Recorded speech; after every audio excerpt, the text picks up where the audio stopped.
Hello and welcome to another video. It's been a while since I've done it.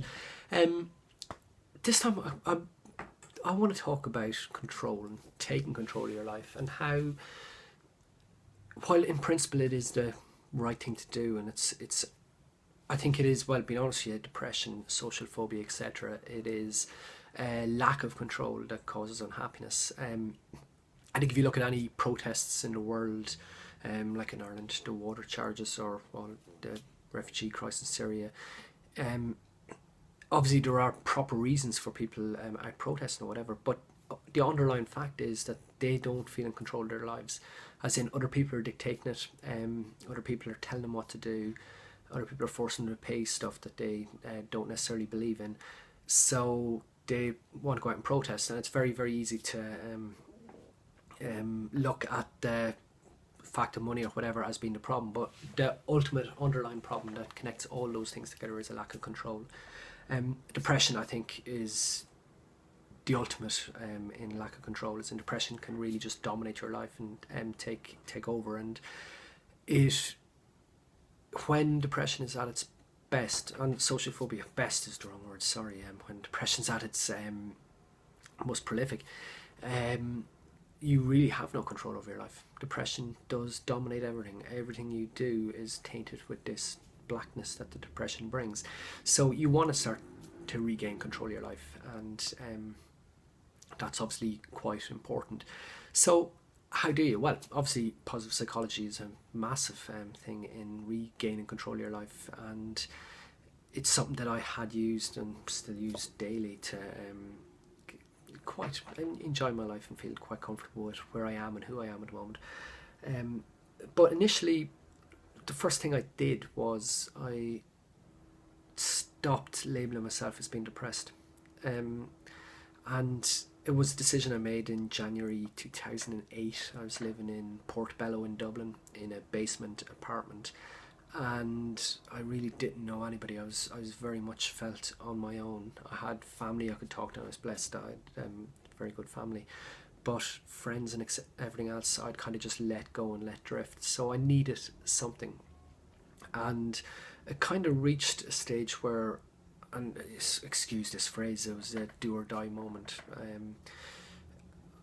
I felt that bad that it was, well, do I just give up on life, or do I just try and take control?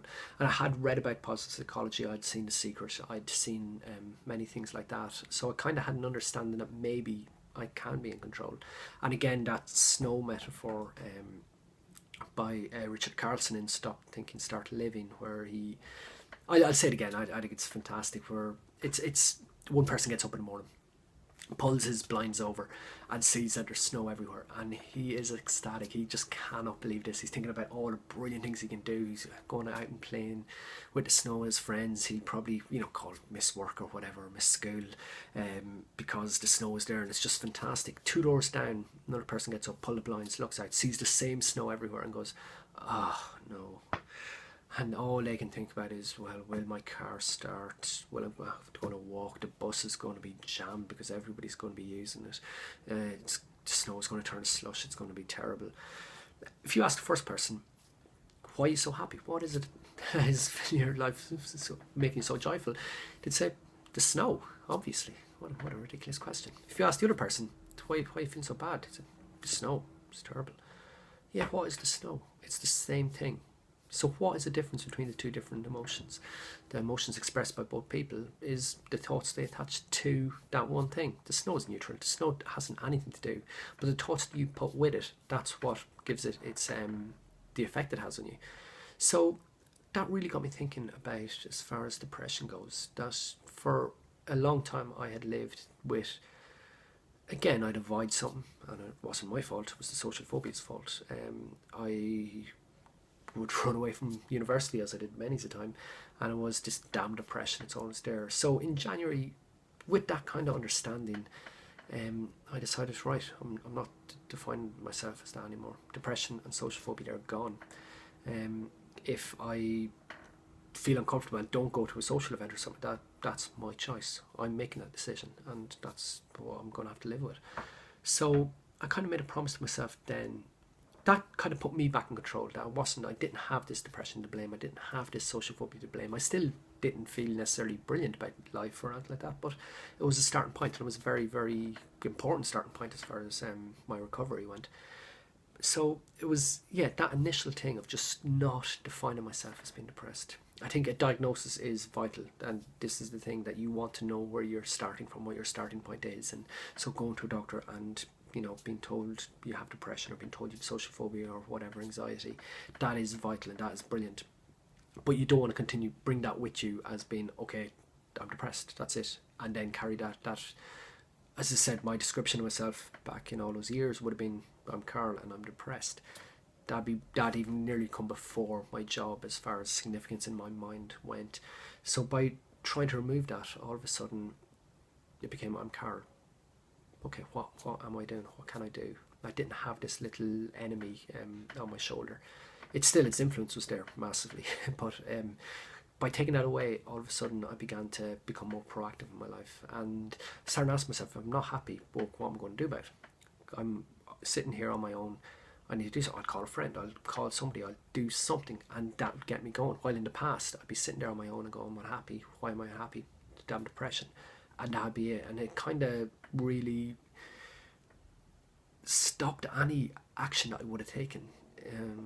Depression just sapped that energy out of me, and it meant that I procrastinated a lot, I sat around a lot. But by removing that, all of a sudden the action became, it made more sense. I was going to say it became easier. It didn't become easier overnight, but I knew it was something I had to do, and it was something I had to do, as in I was in control. So I think that's a very, very basic first step in how to start trying to live your life again. And initially, being honest, I actually put this recording on to talk about meditation and giving up control, which is going to be another video down the line. But I rambled, so I hope that makes some sense. It was just me talking. And if you have any questions or whatever, please either leave a comment here or go to my website. Basically my name, www.carloreilly.com, CarloReilly. There'll be a link below as well, and I hope to update with more of these. Anyway, hope you're keeping well. Thanks very much for listening. Bye.